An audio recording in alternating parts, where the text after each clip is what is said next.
It's time now for County-Wide, a special presentation of Yavapai Broadcasting News. Join Paul David and Brad Miller as they talk with our community's leaders, newsmakers, and people in the know.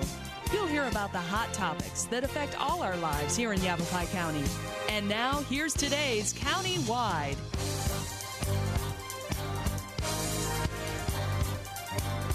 Well, a good day, everybody, and welcome to the program. It is County-Wide. Brad Miller with you, and we're happy to welcome into our studio today a guest that we've chatted with a number of times over the years. And the very first sponsor that signed up said, I want to be part of this when this program started quite a few years ago now, first on radio and now on television and radio, both. Matias Sandoval, your Edward Jones investment professional here in Cottonwood. 634-1044 is his phone number. I'm giving it all out there right up front. Well, thank you, Brad. Appreciate that. Yeah, well, we appreciate sincerely getting the show literally with a couple of our other sponsors.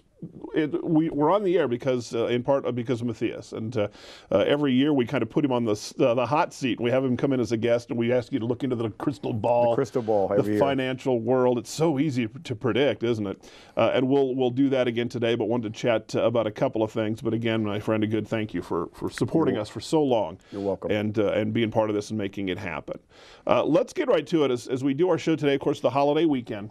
Right. Just here we were. And from what I'm seeing, I caught, this was CBS's money line, and I'm just kind of paraphrasing. I didn't jot down the specific numbers quite on target here, but talking about a very big shopping weekend. The whole Black Friday thing was big, right. Record-setting, according to some.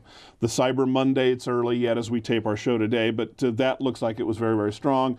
Movie box office, from what that's worth, who knows what indicator that might be, setting records and so on and so forth. But in any case, when you look at that as a financial advisor, is there something to that? Do people say, wow, okay, I'm feeling, other people are shopping, now I can? How big is this time Well, of year? one of the economic drivers they do monitor is consumer confidence. And that is something that, from an economic standpoint, they do look at. Says, how is that going to affect our economy? Are people have confidence? When you have confidence, you might spend more.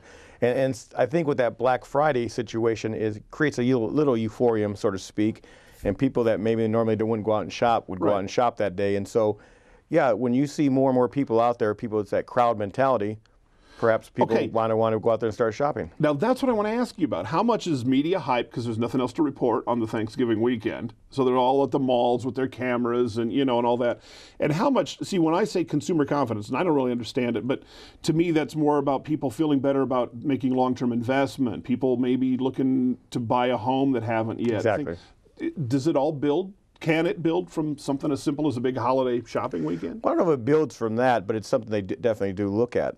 When you're talking about consumer confidence, it comes. You got to remember. Let's go back 4 years ago, where we were at 4 years ago at this time. Matter of fact, we were doing the show in November, December of last year. 2008. There was no confidence at all. Nobody was spending. You talk about some of the major manufacturers that were sales that actually come to a screeching halt, real estate sales.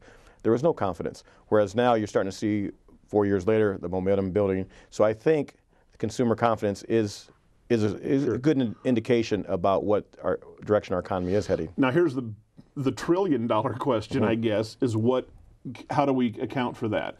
Unemployment hasn't dropped appreciably. It has a tiny bit in recent months, but not a lot. Can you account for that? Is there a way to point to one or two things and say, here's why people are starting to feel a little bit better? I think it's just more of, time. Time kind of heals all wounds, so to speak. And remember again, we've done the show a number of years, and there's times we talk about, we're doing what we call the economy shuffle. We take 2 steps forward, 1 step back. We weren't really going anywhere, whereas now we're just taking incremental steps forward. Yeah. We're not taking large strides or small steps forward gain. And so I think it's just a natural progress of just building up over the years and people seeing. We're starting to see housing market, perhaps, we're not sure, but might have leveled off, and we're starting to see prices increase a little bit. So that creates a little confidence, because most people, that's their largest investment. If you own your largest investment, you've been watching it decline for 2 or 3 years, it doesn't build a lot of confidence. That destroys big time.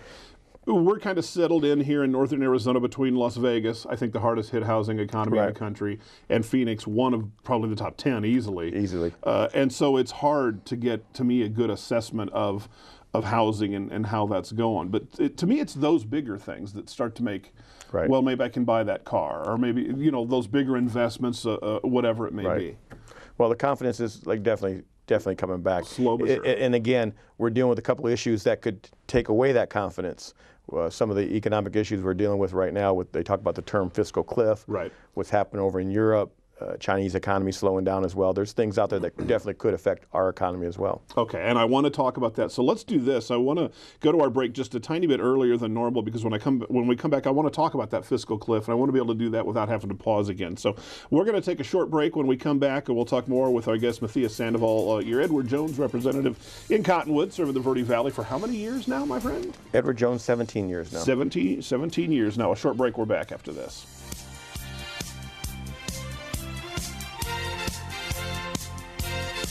So, I'm kind of new here, but I've noticed a trend. My human does this funny thing where she goes around and gets all my toys, and then she hides them in that basket by the door. You know, but it's always the same basket, and it's always in the same place.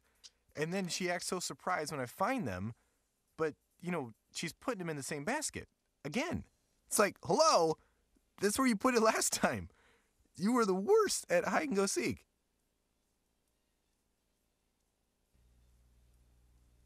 I was in junior high the first time I caught my mom using denial. She had to have known her painkillers were missing because I kept stealing them.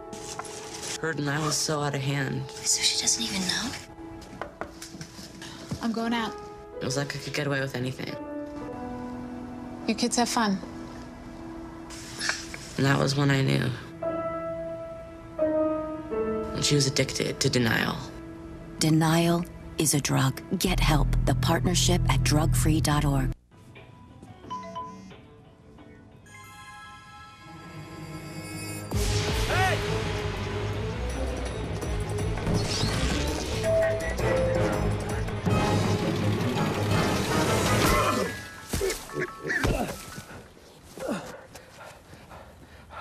So, same time next week?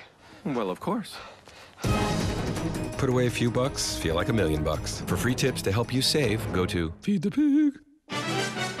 Now, some action from the courts. Billie Jean King renewing her rivalry with Arthritis. First set, furious volley, and right to the net for a winner. Beautiful forehand there. Arthritis, stunned. And here, match point. Billie Jean with the ace, taking it in straight sets. Afterwards, a jubilant Billie Jean King.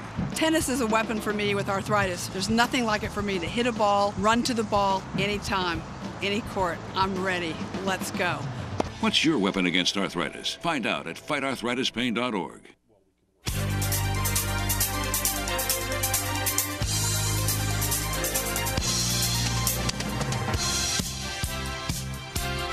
Welcome back to the program. Again, it's countywide. Matias Sandoval is here, our Edward Jones representative in the Verde Valley, talking about a number of things today. And I want to get, you mentioned this fiscal cliff. Now, I follow the news, I think, pretty closely, and I still don't understand it.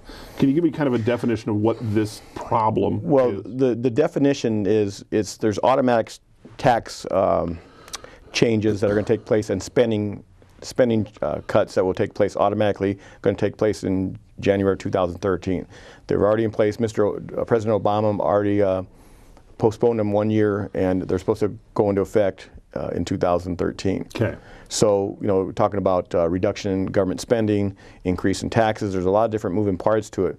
But, you know, my cynical side says, you know, the media calls it a fiscal cliff. Yeah, we're going to fall off. Ah! Yeah, and sounds awful. It sounds terrible, but I tell people it's not an economic cliff. It's not a market cliff. It's just what's taking place in January is the reduction in. Now, if we said it this other way, would say really what it is there are tax changes and government spending that will reduce the deficit by $500 billion in 2013. You would say that's pretty good. That sounds like a reasonable thing to do. Well, that's the reality of it is, but that's what they're calling a fiscal cliff, because they believe those changes too soon, too fast could cause us to go into recession because of all the impact those changes could have on our economy and slowing down our growth. Okay, is that the high wire that these guys, being these guys and gals in Washington that are working on this problem, is that kind of the high wire act they're playing from one end, I'll let it happen,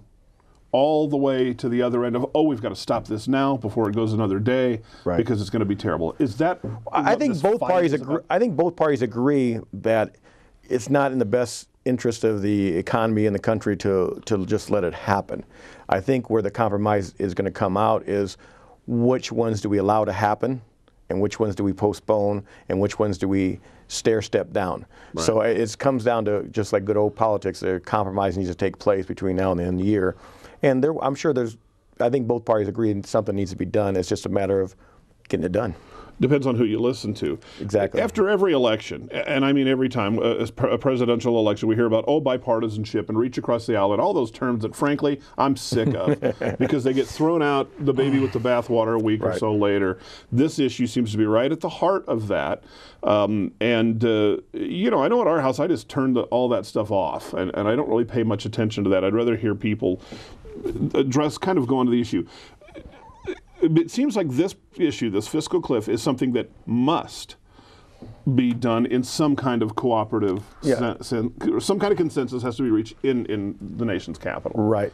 And I think there are, because there are many parts to this fiscal cliff, and they got me using that term too as well. I know. Well, it's a term out there. Everybody knows what we're talking about. There are many moving parts to it, and some of it is simply that our personal income tax could go up. The change how they would tax dividends could be affected, and taxing. You heard about taxing people with higher incomes, raising their taxes, as well as the payroll tax that was reduced by 2% could go back up. There's certain ones in there. I think both parties would say that's low-hanging fruit. We can agree on those. Right. It's just when some of the tougher ones, I think that's where you might see those get postponed.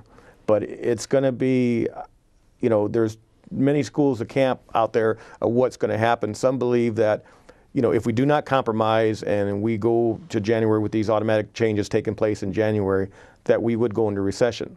But there's also people who believe that recession would be short-lived and we would come out stronger economically in 2014. In 2014 would be a lot stronger than we would be had we postponed it. So it's like, which way do you want to go? It seems backwards to me, but again, I don't look at I certainly don't have your knowledge of this or the others, but you described in the first segment kind of these small recovery steps. Right. Going up the hill slowly. Right. It seems like that would delay or even kick that backwards, and that seems like a bad thing. Well, part of it, too, is the government spending. Government is one of our biggest employers out there. Right. And defense spending and some of the other non-defense spending, the government utilize their resources on. If you cut back defense spending, well, your contractors out there are going to probably cut back their workforce because their contracts have been reduced by the government. So it has a trickle effect on the economy. That's why they talk about it going into recession, because of all the tentacles the government does have its hand on in some of these spending cuts they have in here. Let me bring this back around. And you mentioned this, but I want to explore it a little bit more. When you then sit down with your clients in your office here in town and talk about these big issues, how are they relating, say, to the consumer confidence? You've got investors, I'm sure, that are lightly invested, some that are very, very, do a lot of business there. Right. Is there a way, what do you kind of do to kind of, I want to say, kind of nursemaid them through times like this? We talk about this, Brad. We've been doing shows for many years, and it's always a different topic. There's always some disaster looming. 4 years ago, it was, and we talked about how bad it was going to get, and it did get pretty ugly 4 years ago with that financial collapse from the banking industry. But from a consumer standpoint, if you're an investor, I tell people you need to focus on what your objective is. Right. And you stay with that objective. As long as your objective doesn't change, you really shouldn't dramatically change your investments. Now, doesn't mean you buy and ignore. You take a look at your investments and you ask the question, is there anything I need to modify to take advantage or prepare myself with what's going to take place coming up here with any volatility? You could do that. Because a good analogy I use here in your own backyard, if you bought a rental house in, say, Cottonwood area, the Verde Valley, as an investment. Right. And back many years ago, that was a pretty good investment. And you got yourself a great renter in there. And let's say you paid $150,000 for that house. Yeah. And you had a great renter who's never missed a payment. Right. And all of a sudden that house goes up to $200,000 and you still have the same great renter in there. You're feeling pretty good. Yeah. And now the economy's changed. Housing market comes down. Now that same house that was worth $200,000 is now worth $120,000, let's say. Yeah. But you still have the same great renter in there. Right. So the question you would ask, over your long-term plan, would you sell that house because the value went down? Right. And the question is probably not, because you didn't buy it. You bought it for the income and the rent, and the renter has still been solid in there. And I look at the market. There's plenty of good renters out there that pay good dividends that, you know, I got to give my disclaimer here. You know, there's a few companies out there. You look at companies like Chevron. You know, they've been paying the dividends for the last 100 years. They've increased their dividend every year for the last 25 years. We got Johnson & Johnson has been paying a dividend for 80 years, right. And they've increased their dividend every year for 50 years. Those are good renters. You know, they pay their rent, so to speak. But the disclaimer I give is that, you know, you need to talk to your financial advisor if those are appropriate. I'm not saying you need to go out and buy those stocks. I'm just giving you an example. And that, getting back to your point, we need to focus on why you're investing. If you're investing for income, as long as that income coming in, great. If you're investing for growth and you don't need it now, don't worry about the noise you're hearing now. Focus on the opportunity it will create, because where there is crisis, there's always opportunity in the market. Years ago, you gave me a great analogy. I never forgot it, about the lighthouse. Do you remember that one? It was about if you're out in the big harbor and you're getting closer and closer to the lighthouse, you might get blown this way, you might get blown back that way, but as long as you can see the lighthouse and move toward it, right. That's kind of what you're doing, and I've always kind of remembered that. Yeah, you don't know what kind of storms are going to be between you and that lighthouse, like this fiscal cliff. Like, you know, elections will do it every time, get people excited. And it will get investors sidetracked from what their ultimate goal is, what their objective is. You know, quick example there too is 4 years ago when we were doing this show, we told everybody to take a deep breath. You know, the Dow went down to 6,500. Yeah. I mean, it was pretty scary there. Just 4 years ago, and here it is back over 13,000 now. Yeah. But the housing market was the one that was creating a lot of the havoc. And a company like Home Depot was down to $21 a share. Right. $21.50. Some of these rock solid, good company, feeling things. But it was in the, you know, it created this crisis created an opportunity. Had you had the nerve to buy Home Depot 3 years ago or 4 years ago, it's up to $64 a share. Yeah. So you, in a sense, tripled your money, and the bounce back. So will be opportunity out there. I don't know about the Buffetts of the world, but some of these investors, were they doing these kinds of things, taking advantage of the down market at that time? Warren Buffett absolutely did. Well, you know he did. He absolutely did. But like even some of the smaller players. Yeah. And has that, I keep hearing about this pool of money. That there's all these big investors from like Warren Buffett and the 5% right below him that are sitting on these piles of money, just waiting to unleash them into the U.S. economy again. And they didn't do it because they had a Democratic president. Right. You've probably heard this too. Mm-hmm. Is that true? Is there? I mean, what is that? There is a lot of money on the sideline. It's not just big investor. It's I think it's across America, so to speak. There is a lot more cash out there because, again, you look at the environment we're in. We're at historical rates that are historically low, and there are people out there that historically might have been buying CDs. And I don't know if you're familiar with CD rates. They're lowest they've ever been. Yeah. And the money market's not paying anything. So if the CD, they're offering you 0.5% to buy a 1-year CD, and your money market's paying you, say, 0.25%. A lot of people are not renewing their CDs. Yeah. So what they're doing is letting it accumulate inside their money market, and next thing you know, you have more money in your money market than you realize. And you don't feel like they're not buying the CDs because they're saying, I don't want to lock in that rate for 2 years at 0.5% or whatever the going rates are. And so there is cash sitting on a lot on the sideline. Yeah. Okay. Let's take a break. We'll come back a little bit more with our guest today, Matias Sandoval, Edward Jones in Cottonwood, a sponsor of our program. We're happy about that. We're hoping you enjoy the show. We'll be back right after this.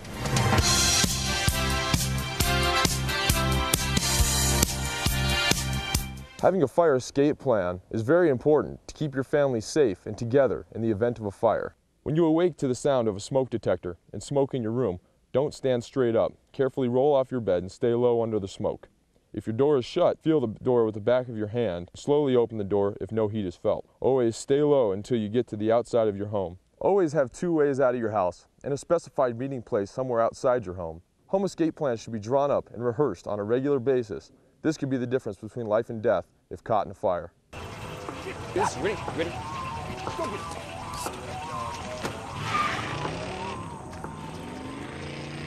Oh, come on, Randy. Animal shelter, here I come. And no, I'm not crazy or emotionally damaged. That's a stereotype. I just belong to a total loser. I'm a good dog. So if you want a pet, adopt. And if you see Randy, tell him he dropped his wallet.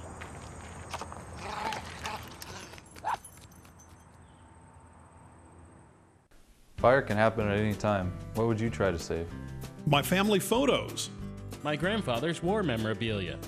My dogs. I'm firefighter Brandon Wacker with the Cotton Fire Department. A working smoke detector is your best defense in the event of a fire. Make sure you have a smoke detector in every room except your kitchen. Test them monthly and change the battery once a year. Take the time to save the things you can't replace.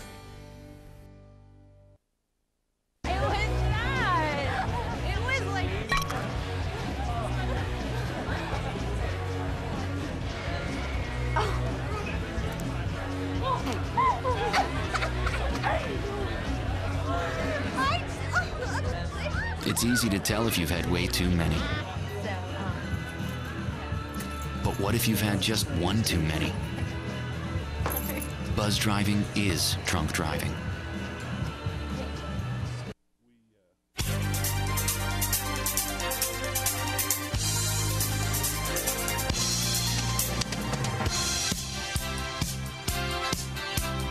Well, good day, everybody, and welcome back to the program. Brad Miller with you, and Matias Sandoval has been our guest today. And just kind of as we wrap up here, I wanted to mention, you usually talk a little bit this time of year, people do some charitable gifting and things like that, right. Tax credits for what have you, schools and various other kinds of things. Do you have anything to Well, what I would tell people is that take a look at the tax credits that are available out there. The Chamber of Commerce has a great piece that lists all the different options you have available, even the organizations you can give to.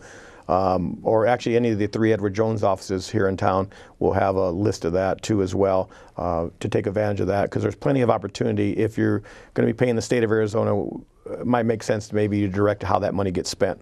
Right. So that's a great opportunity. And they have they got the poor man tax. They got so many different options available to you this year that you can really help reduce some of your state liability. Yeah, people at this time of year especially. Yeah, and the other thing I tell people to take a look at this time of year is tax swaps. Is if you have capital gains, do you offset them with losses to make sure that you're taking advantage of all the opportunity out there. If you had a lot of medical deductions, you talk to your tax advisor and see about maybe taking some capital gains this year, because we've had some pretty good run this year as far as the market goes, and make sure you're taking advantage of any last minute tax things you need to do. So that's something you need to talk over with your tax advisor about what you should be doing. It's funny just having that chat at Right. this time of year seems like a good idea no matter what. Absolutely. To find little things that maybe you weren't aware of or didn't know much about. All right. You got something specific you're kind of involved in, a charitable outfit. Yes.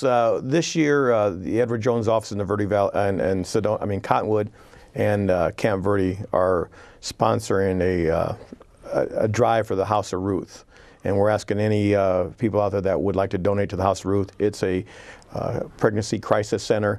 And so we're looking for items that a new mother would need for her child. Okay. And we'd ask that you drop those off at any Edward Jones office here in Cottonwood or in Camp Verde. Okay. And looking for diapers, the clothing. Just think about that for a minute. Car seats, and you remember those days, Brad? I certainly do. I remember when you went to visit the in-laws, it was like you were moving. You had all this propaganda stuff in your hand, and oh yeah, that can be quite a burden. 634-1044, the number to reach Matias Sandoval, Edward Jones, out of Main Street here in Cottonwood. Been in that office for some time, huh? I'm on Mingus. Or Mingus. That's what I meant. Oh gosh, sent people to the wrong place. Up there on Mingus Avenue. But we do have 2 on Main. Call us Main. Mark Carlos right across You're everywhere. from Renegades there, and Amy Brown's office is right over there by Credit Union West. So we have 3 offices here in Cottonwood. Edward Jones in the Verde Valley. Thank you, sir. Thank you, Brad. It's always a pleasure. All right, that's our program, and we'll see you next time.